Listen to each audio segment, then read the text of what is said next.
बिस्मिल्लाहिर्रहमानिर्रहीम। अस्सलाम वालेकुम नाज़रीन, मैं हूँ महरीन सब्तैन और देख रहे हैं आप मेरा यूट्यूब चैनल। नाज़रीन, कराची में एक बड़ा ही अफसोसनाक वाक़या पेश आया जहाँ पर नौब्याहता लड़का शाहरुख, उसको शादी के अगले ही रोज़ उसका मर्डर हो जाता है। एक बड़ी अफसोसनाक ख़बर थी, मीडिया की ज़ीनत बनी और उसके बाद इस हवाले से बहुत ही अजीब व गरीब इंकिशाफ़ात हुए। ये तमाम द स्टोरी अभी कहाँ तक पहुँची और इसमें जो मामलात अभी तक सामने आए हैं वो सब मैं आपके गोश गुजार करती हूँ। शाहरुख जो कि कश्मीर रोड पर इसका घर था, ये लड़का जो है इसकी एक दिन पहले शादी होती है और शादी के अगले ही रोज़ ये देखता है कि इसके घर के बाहर इसकी माँ और बहन जो कि रिक्शे से उतर के घर के अंदर आ रही होती हैं, उनको एक शख्स जो है वो गन पॉइंट पर असलहे के नोक पर उनसे जेवर छीनने की कोशिश कर रहा है। ये लड़का जो है ये जज्बात में, जब ज़ाहिर सी बात अपनी माँ और बहन सामने होती है, ये दौड़ लगाता है अपनी माँ और बहन को बचाने के लिए, उनकी तरफ लपकता है और इसी दौरान वो गुत्थम गुत्था होता है। वो शख्स जो उसकी माँ और बहन से जेवर छीन रहा होता है, इसे गोली मारता है, वहाँ से फ़रार हो जाता है। उसके बाद ये मामला जो है ये टीवी के ऊपर आता है, ये सोशल मीडिया पे हाईलाइट होता है और पुलिस जो है इसके ऊपर सरगर्म हो जाती है और मुलजिम को ढूंढना शुरू कर देती है। सीसीटीवी कैमरास जो है उनका इस्तेमाल किया जाता है और सीसीटीवी कैमरा से जो शख्स और जिसकी तस्वीर सामने आती है उसका नाम है अली जाफरी। अली जाफरी नामी शख्स की तस्वीर जब इसकी वालदा और बहन को दिखाई जाती है तो वो इस शख्स को पहचान लेती है। जुमेरात को शादी होने वाला ये नौजवान जो शादी के मौके पर अपनी शेरवानी पहनता है, जुम्मे को अपने ही कफन में इसे दफना दिया जाता है। बहुत ही अफसोसनाक वाक़या था। एक शादी वाला घर जो है वहाँ पर मातम का समा था और ऐसे में इसकी वालदा और बहन जो है बहुत ही उनकी सीरियस हालत बताई जाती थी। फिर भी उन्होंने इस शख्स को पहचाना और फिर इस शख्स को पकड़ने के लिए पुलिस जो है मुख्तलिफ जगहों पर छापे मारती है और इसी दौरान में गुलशन इकबाल से ये शख्स जो है रेस्टोरेंट पर छापा मारा जाता है जहाँ पर ये शख्स जो है मौजूद होता है। अब इस शख्स के हवाले से बड़ी अजीब व गरीब सी कहानियाँ सामने आ रही हैं। पहली कहानी जो पुलिस है वो ये बताती है कि जी हमने सीसीटीवी कैमरा से इस शख्स को पहचाना, वालदा से और बहन से शनाख्त करवाई, हमने छापा मारा गुलशन इकबाल के रेस्टोरेंट पर, वहाँ पर ये शख्स मौजूद था और हमने इसको इसके साथियों समेत 4 मुलजिमान समेत हमने इसको गिरफ्तार कर लिया। अब ये खबर सामने आती है और उसी के कुछ देर के बाद एक और ख़बर जो है वो सामने आती है और उसमें कहा जाता है कि ये जो शख्स जिसका नाम अली जाफरी है, ये शख्स जो है इसने ख़ुद को गोली मार ली, ख़ुदकुशी कर ली पुलिस को देखने पर। अब इसमें बड़ी एक हैरत अंगेज़ बात ये थी कि पहले पुलिस ने ऐसा क्यों कहा कि उसको गिरफ़्तार कर लिया है और उसके कुछ देर के बाद ये क्यों कहा गया कि उसकी गिरफ़्तारी जब डल गई है उसके बाद ये बताया जाता है कि उसने ख़ुद को गोली मार ली और ख़ुदकुशी कर ली, इससे पहले कि पुलिस उस पर हाथ डालती।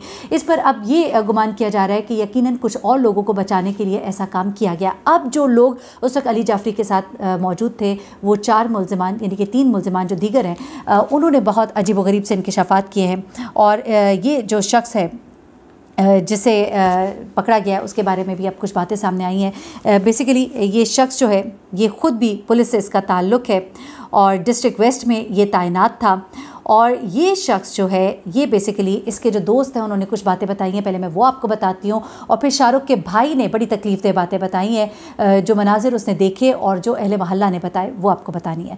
पहले क्या होता है कि ये जो शख्स है जिसका कि पुलिस से ताल्लुक़ है और इसके जो दोस्त हैं वो ये कहते हैं कि हम इसके साथ असलहा ख़रीदने के लिए जा रहे थे।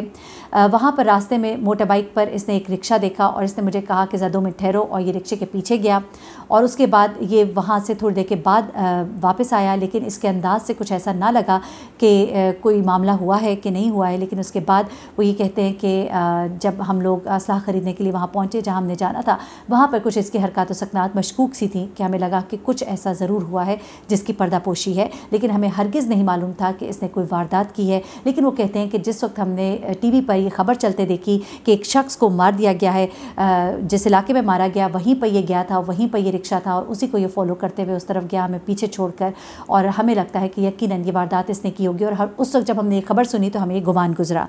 अब मामला क्या होता है, बेसिकली जो शाहरुख का भाई है, शाहरुख के भाई ने ये बताया कि जब मेरे भाई ने बाहर निकल कर मुज़ाहमत की और उसे गोली मारी गई और वो जाँ बहक हुआ, उस वक्त वहाँ पर एक गार्ड भी बंकर में मौजूद था और ये सब कुछ देख रहा था। लेकिन जब तक उसे गोली ना लगी वो वहाँ पर तमाशा देखता रहा और उसके बाद वो भाग कर आया। अगर वो पहले आ जाता तो मुज़ाहमत करने से पहले या मुज़ाहमत के वक्त पर आ जाता तो उनका भाई बच सकता था। तो उसकी तरफ से भी ये एक बहुत बड़ी गफलत थी और हो सकता है कि वो इन लोगों के साथ मिला हुआ है।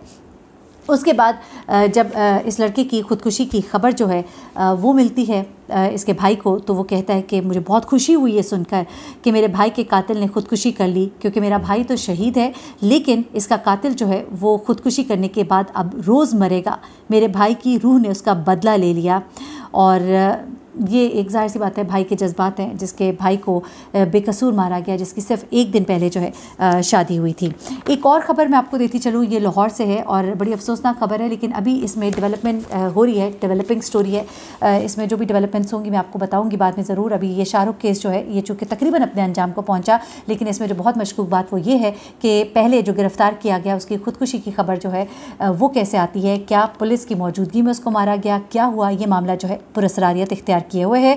अलबत्ता लाहौर से एक अफसोसनाक वाक़या है। ये लाहौर में कान्हा है, जहाँ पर एक डॉक्टर नाहिद हैं जिनके के 3 बच्चे उस वक्त उनके साथ थे और चौथा बेटा जो है उनका दूसरे घर में था। अच्छा, अब क्या हुआ कि ये डॉक्टर नाहिद जो है इस इलाके में पिछले कोई 20 साल से वो यहाँ पर रह रही हैं, 25 साल से, बल्कि 25 साल से डॉक्टर नाहिद जो है वो इस इलाके में रिहाइश पजीर हैं। और डॉक्टर नाहिद के 3 बच्चे, जिनमें एक 20 साल का बेटा था तैमूर, 15 साल बेटी थी महानूर और 9 साल बेटी थी फातिमा। इन 3 बच्चों और वालदा की डेड बॉडी जो है घर से मिली है। और इसमें अब IG पंजाब जो है उन्होंने इस वाक़े का नोटिस लिया है और इसके अब जो भी फॉरेंसिक उसके लिए चीज़ें तो भेजी गई हैं। डॉक्टर नाहिद का घर पर क्लिनिक होता था और इनके ये तीनों बच्चे उस दिन रात को उनके साथ ही उस घर में सो रहे थे, जबकि एक बेटा जो है उस साथ वाले घर में सो रहा था, जो कि बच गया है, जो अभी तक की इत्तलात है। अभी इसके ऊपर भी फर्दर काम हो रहा है कि ये तमाम तर मामला क्या है। लेकिन हुआ कुछ ऐसे कि एक शख्स रात के 1 बजे रात को इनके घर में घुसता है और इन सब को पॉइंट ब्लैंक इन पर फायर किया जाता है और इन चारों को मार दिया जाता है, जिनमें कि डॉक्टर नाहिद और उनके 3 बच्चे शामिल हैं। अब अहले इलाका ये कहते हैं, जो अभी लोगों से बाज़पुरस हुई है, जो सवालात हुए हैं, उसके मुताबिक उनका इस तरह का तो कोई मामला दिखाई नहीं देता।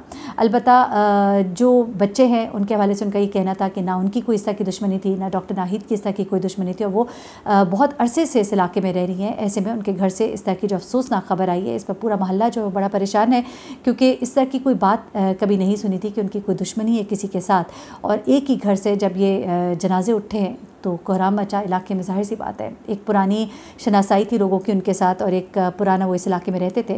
अलबत्ता अभी ये मामला बड़ा मशकूक है और पुरअसरारियत इख्तियार किए हुए है, क्योंकि एक घर से ये 4 जनाजे उठना कोई आम सी बात नहीं है और इसके पीछे यकीनन कोई मामला है जिसकी अभी तय में जाने की कोशिश की जा रही है। जैसे इस मामले पे अपडेट्स मिलेंगी वो मैं आप तक पहुंचा दूंगी।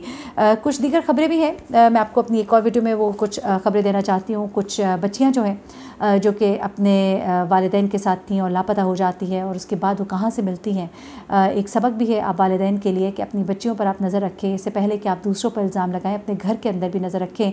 आपकी आँख के नीचे क्या हो रहा है, कई दफ़ा आपको अपनी नाक के नीचे होने वाली बातों का नहीं पता होता और आप दूसरों को मुर्द इल्ज़ाम ठहरा रहे होते हैं, लेकिन गलतियाँ कुछ हमारी अपनी भी होती हैं। अपने बच्चों पर नज़र रखने की ज़रूरत है। अपना बहुत ख्याल रखिएगा, अपनी दुआओं में मुझे भी याद रखिएगा। अल्लाह हाफ़िज़।